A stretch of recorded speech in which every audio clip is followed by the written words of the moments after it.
Philippe IV d'Espagne a épousé une jeune fille de 14 ans, alors qu'il était dans la quarantaine, mais ce n'est même pas la partie la plus troublante de leur union. Chaque famille a quelques squelettes dans son placard, mais les proches légendaires de Philippe IV en avaient tout un cimetière. Bien que le roi de la planète semblât extérieurement être le souverain parfait, il ne pouvait échapper à ses démons et à la catastrophe de sa vie personnelle. Ces derniers ont non seulement détruit sa famille, mais aussi sa nation et son empire. Les ancêtres de Philippe IV, les Habsbourg, formaient une famille légendaire qui a régné sur l'Espagne pendant 2 siècles. Mais ils sont aujourd'hui tristement célèbres pour une raison bien plus sombre. Voyez-vous, les Habsbourg étaient si avides de pouvoir qu'ils veillaient à ce que toute leur influence et leur richesse restent dans la famille en se mariant entre eux. Ils ont payé le prix de cette consanguinité avec des problèmes de santé et une apparence maudite, notamment la mâchoire proéminente des Habsbourg. L'insatiable soif de pouvoir et de mariage consanguin de cette dynastie a entraîné des conséquences tragiques, non seulement pour Philippe IV, mais aussi pour l'Espagne elle-même. Le 8 avril 1605, Philippe IV est venu au monde, fils de Philippe III et de Marguerite d'Autriche. Les parents de Philippe IV, en particulier Marguerite, étaient extrêmement religieux. Mais la ferveur de son père est devenue encore plus extrême après qu'une tragédie a frappé la famille royale. L'argent ne fait pas le bonheur, et notre pauvre petit garçon riche l'a appris à seulement 6 ans. La faible et consanguine Marguerite n'a pas survécu à l'accouchement de son 8e enfant, Alfonso. Pour faire face, Philippe III, également faible et consanguin, s'est enfoncé dans un abîme de mysticisme fanatique.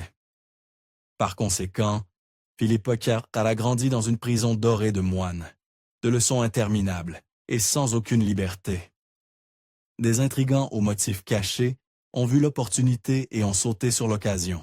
Gaspard de Guzman, le comte-duc d'Olivar, était bien des choses, mais il n'était pas du genre à gaspiller une opportunité. Philippe IV n'avait que 10 ans lorsqu'il a rencontré Olivar. En 1 an, cet homme de 28 ans a gagné la confiance du prince. Avec le temps, il a isolé Philippe IV et consolidé son influence. Cela aurait un impact dévastateur sur la vie et le règne de Philippe IV. Il n'a pas fallu longtemps pour qu'Olivares commence à utiliser Philippe IV pour faire avancer ses machinations politiques. Vous savez, Philippe IV d'Essaux est devenu un marié-enfant en grande partie grâce à l'influence d'Olivar. À seulement 10 ans, il a épousé Élisabeth de France, âgée de 13 ans. Bien qu'il soit né avec des cuillères en argent et des couronnes dorées, il est évident que les 2 enfants n'étaient que des pions politiques. Pour aggraver les choses, les détails misérables de leur mariage montrent clairement que ce n'était en rien une histoire d'amour. L'amour de Philippe IV et d'Élisabeth était aveugle. Littéralement, non seulement les adultes intrigants ont forcé les enfants à se marier bien trop jeunes, mais ils ne se sont rencontrés qu'après le mariage par procuration. Une fois que les enfants se sont enfin rencontrés, leur mariage ne s'est pas beaucoup amélioré. Cela a empiré après que Philippe IV a pris le trône de manière inattendue. Sa nouvelle épouse a découvert à ses dépens qu'il n'était prêt ni pour le mariage, ni pour le leadership. Le 31 mars 1621, Philippe III est décédé à seulement 42 ans. En un instant, la vie de Philippe IV ne serait plus jamais la même. Il était désormais le roi d'Espagne, à 16 ans. Alors que les foules envahissèrent le palais et qu'Olivars le poussait à travailler immédiatement, Philippe IV n'avait pas le temps de faire son deuil seul. Le pauvre enfant a dû pleurer publiquement et s'effondrer devant tout le monde. Cela n'a fait que renforcer l'emprise d'Olivars sur le prince devenu roi. Après des années à attendre son heure, c'était enfin le moment pour Olivars de briller.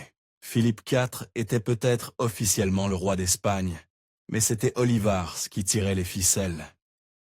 Philippe IV dépendait d'Olivars pour tout, des décisions quotidiennes à la politique nationale.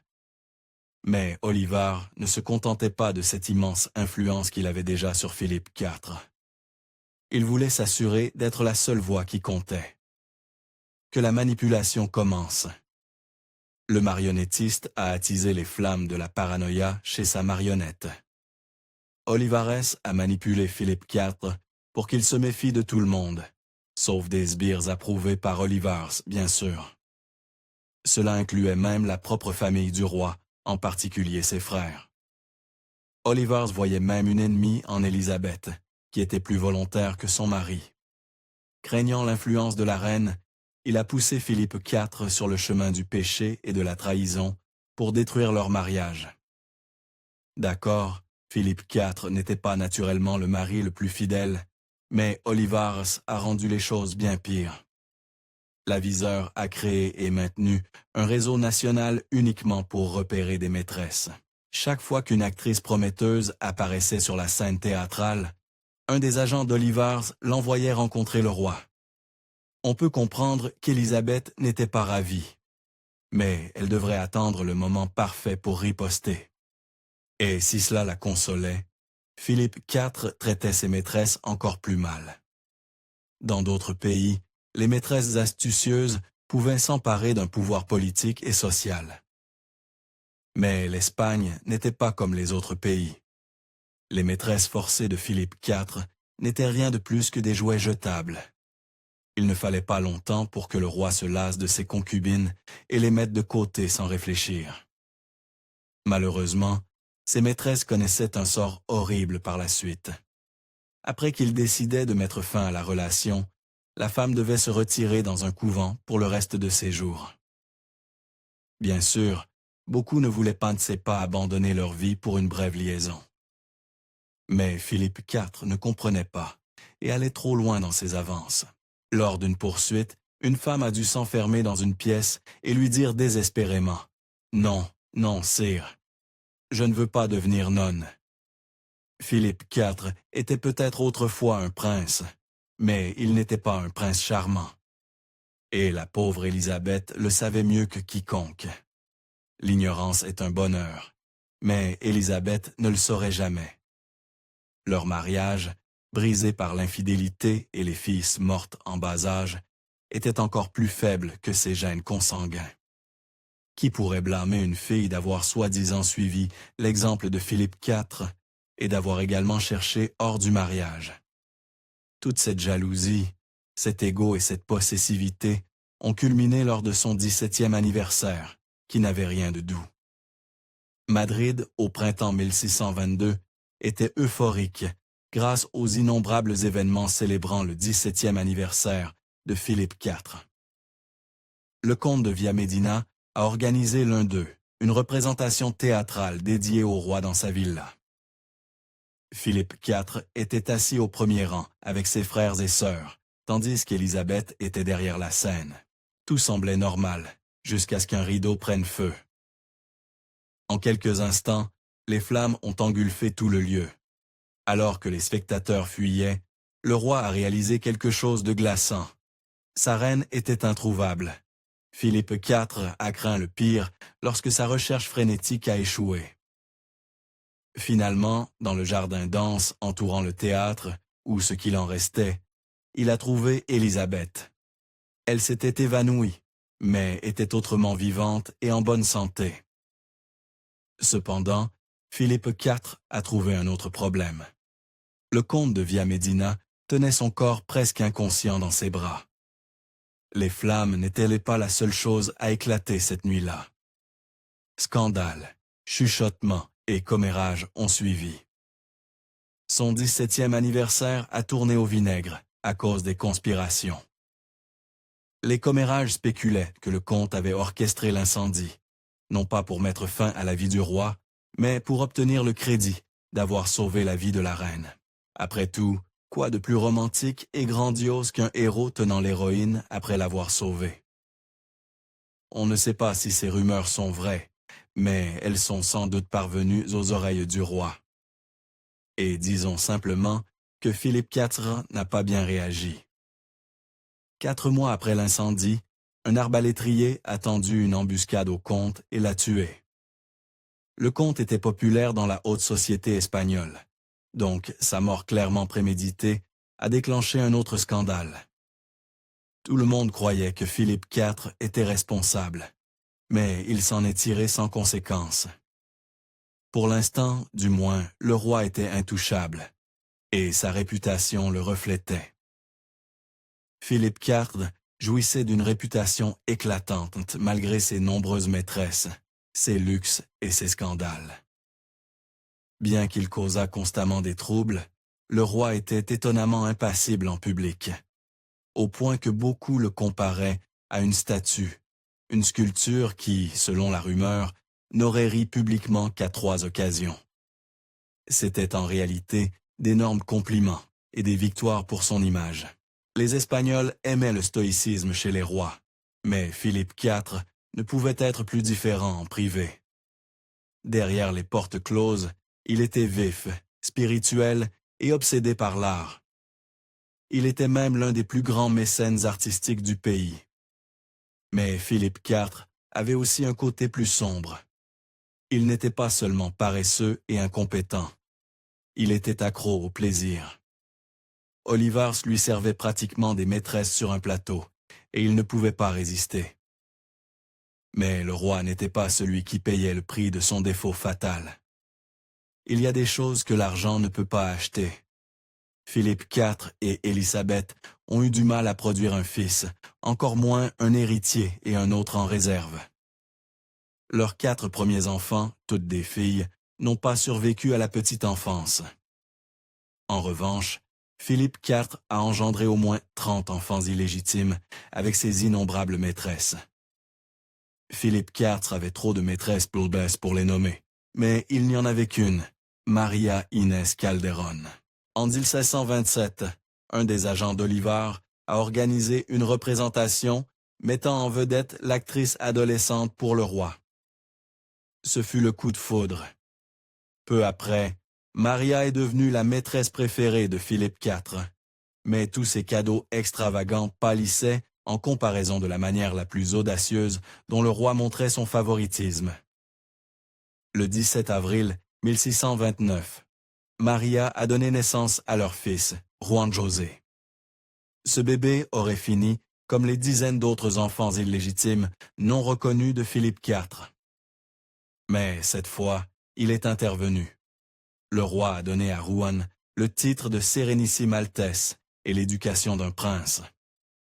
Mais tout ne s'est pas déroulé comme prévu. Philippe IV, ravi du fils qu'il avait toujours voulu, a bientôt reçu une demande stupéfiante de sa maîtresse bien-aimée. Peu après avoir accouché, Maria s'est jetée aux pieds de Philippe IV et a commencé à sangloter. Elle a prié et supplié pour obtenir sa permission de mettre fin à leur liaison. La nouvelle mère croyait avoir accompli le but de sa vie en donnant naissance au fils du plus grand monarque d'Europe. Maintenant, elle ne voulait rien d'autre que se consacrer à la religion sans lui. Le cœur brisé et désespéré, Philippe IV a essayé de la faire changer d'avis, mais Maria a refusé de céder. Finalement, il a cédé. C'est l'histoire de comment une actrice célèbre, devenue maîtresse royale, a volontairement quitté sa vie glamour pour un couvent isolé. Lui et Élisabeth se sont disputés au sujet de son fils illégitime, surtout après qu'elle a donné naissance à Balthazar Carlos quelques mois plus tard. Contrairement à Juan, Balthazar était légitime et le futur roi d'Espagne. Philippe IV et Élisabeth ont eu 3 autres enfants, 2 filles et un fils. Sur les 3, seule leur plus jeune fille a survécu jusqu'à l'âge adulte. Cependant, malgré les infidélités de Philippe IV, il était en réalité un père correct selon les normes du XVIIe siècle. Oui, la barre est basse, mais on prend ce qu'on a. Pendant ce temps, Élisabeth ne s'est pas contentée de s'occuper uniquement de la maternité. Après avoir comploté avec des nobles espagnols et prononcé un discours passionné à son mari, Élisabeth a finalement évincé Olivars en 1643. Après des décennies d'humiliation, la reine a enfin riposté, et elle l'a fait de manière magistrale. La vengeance est un plat qui se mange froid, des années plus tard. Ensuite, elle a gagné beaucoup d'influence sur Philippe IV. Mais cela ne durerait pas. Philippe IV n'allait pas bien 5 mois après avoir licencié Olivares. Il s'avère que le roi, peu sûr de lui et indécis, ne pouvait pas gérer cela seul. Il a fini par déléguer beaucoup de responsabilités à Don Luis de Haro, le neveu d'Olivares. Mais Philippe IV continuait de lutter. En particulier, il ne pouvait s'empêcher de poursuivre le plaisir. Alors qu'il se noyait dans l'auto-épouvante, une bouée de sauvetage inattendue l'a sauvé. Le 10 juillet 1643, Philippe IV est tombé sur un couvent lors de ses voyages. Là, il a rencontré sœur Maria de Agreda, et sa vie ne serait plus jamais la même. Le duo inattendu s'est tout de suite bien entendu. Le roi, en difficulté, s'est accroché à sa sagesse. Maria était nonne, mystique et écrivaine religieuse. Maintenant, elle se retrouvait confidente, inattendue du souverain de l'Espagne. Leur relation n'était pas seulement inattendue, elle était sans précédent. Il dépendait d'elle pour des conseils et du soutien comme de personne d'autre. Heureusement, car bientôt il en aurait désespérément besoin. Entre août et septembre 1644, Philippe IV était au sommet grâce à d'importantes victoires sur le champ de bataille. Mais ce qui monte doit redescendre. C'est alors qu'il a reçu des nouvelles de la santé dégradante d'Élisabeth. Après qu'elle est tombée gravement malade, les médecins ont vidé la reine de tout son sang. Dans un dernier effort désespéré, ils ont même déterré les corps en décomposition de saints pour les apporter au palais. Ils étaient à court d'options et de temps. Maintenant, Philippe IV ne combattait pas seulement l'Europe. Il faisait la course contre la montre pour rentrer chez lui avant qu'il ne soit trop tard. Tragiquement, il n'était pas avec Élisabeth lorsqu'elle a succombé à ses maux cette même année. Elle n'avait que 41 ans. Malgré ses aventures, Philippe IV tenait encore à Élisabeth à sa manière. Mais combien de pertes une personne peut-elle encore supporter? Philippe IV était peut-être un roi, mais il restait un homme. À ce stade, il avait déjà perdu une mère, un père, un frère, plusieurs bébés et sa femme. Cela, ajouté au stress lié aux finances et à l'armée de l'Espagne, l'a brisé. Seule Maria connaissait l'ampleur de sa misère, et le coup le plus dévastateur n'avait pas encore été porté. Le 9 octobre 1746, le fils et héritier de Philippe IV, Balthazar Carlos, a perdu son combat contre la variole. À 16 ans, il laissait derrière lui une famille, un pays et une fiancée dévastée. Qui serait le prochain roi maintenant? Malgré son chagrin, Philippe IV savait ce qu'il devait faire. Le roi de 47 ans a décidé d'épouser Mariana d'Autriche. Elle avait 14 ans, mais ce n'était pas la partie scandaleuse. Elle avait aussi été la fiancée de Balthazar, mais Philippe IV et Mariana se connaissaient depuis des années. Eh bien, parce qu'elle était la fille de sa sœur. C'est exact. Elle était sa nièce. Mais plus important encore pour Philippe IV, elle était la fille de l'empereur Ferdinand III. Sœur Maria recevait normalement des lettres fréquentes de Philippe IV, mais sa boîte aux lettres restait vide pendant leur lune de miel. Il s'avère que le roi était trop occupé pour écrire. Quand il a enfin écrit, Philippe IV s'extasiait sur sa nièce épouse, mais Maria le connaissait trop bien. Elle a souligné l'importance de rester fidèle et de produire rapidement un héritier. Il s'avère que considérer et traiter les femmes comme des jouets jetables est une habitude difficile à briser. Philippe IV a bientôt perdu intérêt pour Mariana, surtout parce qu'ils avaient du mal à concevoir. Il l'avait épousée pour un héritier, mais ils n'avaient pas de chance. Après que l'euphorie de leur lune de miel s'est dissipée, le roi a dû faire face à la vérité. Il n'avait rien en commun avec sa nièce adolescente, sauf la génétique. Mariana a réalisé qu'elle ne pouvait rien faire pour garantir la fidélité de Philippe IV. Son oncle, Marie, était un infidèle, et froid comme la glace. Il l'avait toujours été, et le serait toujours. Pour faire face, la jeune fille vive s'est transformée en une reine glaciale. L'histoire se répétait, et pas de la bonne manière. Mariana a donné naissance à des filles l'une après l'autre, seulement pour que chacune périsse dans la petite enfance. Mariana et Philippe IV s'étaient démariés pour produire plus d'héritiers, ou du moins un. Mais leurs gènes consanguins ne pouvaient même pas accomplir cela. Puis l'univers leur a jeté un os. Le 6 novembre 1661, Philippe IV a célébré avec sa nation après que Mariana a donné naissance à Charles II, leur fils et héritier tant attendu. Alors que l'influence de l'Espagne déclinait lentement, un héritier garantissait la stabilité de la lignée et du règne des Habsbourg. Du moins, c'est ce qu'il pensait. Il n'a pas fallu longtemps pour que tout le monde remarque que quelque chose n'allait pas avec leur futur roi. Le pauvre Charles II a payé le prix de la consanguinité de sa famille. Rougeole, varicelle, rubéole et variole, nommez-les. Et le pauvre enfant les a probablement eus à un moment donné. Charles II était peut-être l'héritier, mais personne ne savait s'il atteindrait même son couronnement. Alors que l'univers lui prenait tant de membres de sa famille, il maudissait Philippe IV avec le fardeau de la vie. Cela n'aidait pas que son pays souffrait également. Alors que les tragédies s'accumulaient, Philippe IV a réalisé qu'il était le dénominateur commun. Il croyait sincèrement que l'état de sa famille et de son pays était la rétribution de Dieu pour ses défauts personnels. Le roi a confessé cette théorie à sa confidente, jusqu'à ce que l'univers la lui prenne aussi. Toute lumière restante dans sa vie a disparu lorsque sœur Maria est décédée. Maintenant, il n'y avait plus personne à qui il pouvait se confier. Le roi vieillissant regardait autour de sa cour et ne voyait que des intrigants anticipant sa mort. Il regardait son pays et ne voyait qu'une superpuissance en déclin.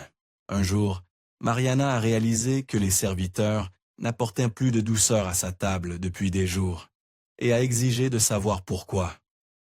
Il s'avère que le fournisseur du palais les avait coupés parce qu'ils n'avaient pas été payés. Ce n'était pas juste un oubli. À cause des conflits interminables et d'une mauvaise politique, Philippe IV manquait d'argent. Vous savez, un pays est sérieusement en difficulté et fauché quand la pauvreté atteint le roi et la reine. En 1665, tout espoir que Philippe IV nourrissait encore a disparu après que les Britanniques et les Portugais ont réduit l'armée espagnole à presque rien. En un instant, Philippe IV a brisé son image du roi espagnol, stoïque parfait. Il a stupéfié ses hommes en s'effondrant devant eux. Tout le monde a un point de rupture, et Philippe IV avait enfin atteint le sien. Le roi vieillissant et affaibli ne s'est jamais vraiment rétabli après ce jour. Une fois de plus, la rumeur à Madrid tournait à plein régime, alors que la santé de Philippe IV prenait un tournant pour le pire. Maintenant, le roi vieillissant se sentait vaincu mentalement et physiquement, mais ce n'est pas excitant. Alors, les commérages spéculaient que le roi souffrait d'une malédiction que les officiels tentaient frénétiquement de défaire. En réalité, l'état de Philippe IV avait plus à voir avec la maladie qu'avec des sorts. Grâce à une litanie de mots, il a passé son dernier chapitre dans une douleur constante et atroce. Philippe IV ne trouvait aucun réconfort auprès de Mariana. Au contraire même, il s'avère que sa propre femme était l'une des intrigantes déjà en train de planifier son décès. Philippe IV a passé ses derniers jours entouré de gens, mais il aurait tout aussi bien pu être seul. Le 17 septembre 1665, il est décédé discrètement. Une fin anticlimactique, pour une vie maudite mais captivante. À la fin de son règne de 23 ans, l'Empire espagnol était massif, comme 12,2 millions de kilomètres carrés massifs. C'est pourquoi Philippe IV a gagné le surnom de roi planète. Si nous jugeons son règne par sa taille seule, il était très réussi. Mais derrière cet empire massif les choses n'étaient pas ce qu'elles semblaient. Pendant le règne de Philippe IV, l'Espagne a lutté avec des problèmes militaires, sociaux et économiques. Charles II a eu du mal à produire un héritier viable avec 2 épouses. Cela ne vous semble-t-il pas familier? Mariana et ses médecins ont décidé de faire quelque chose de drastique et de déranger dans l'espoir d'augmenter les chances d'un héritier. Ils ont déterré le corps en décomposition de Philippe IV. Charles II aurait apparemment dormi avec le corps de son père dans son lit pendant un certain temps, espérant que cela ferait quelque chose. Certaines choses sont mieux laissées enterrer. Merci d'avoir regardé History Expose. Si vous aimez découvrir les meilleures histoires de l'histoire, cliquez sur j'aime et abonnez-vous pour continuer à explorer avec nous. N'oubliez pas de visiter notre page principale, Factinate, pour plus de faits incroyables sur tout.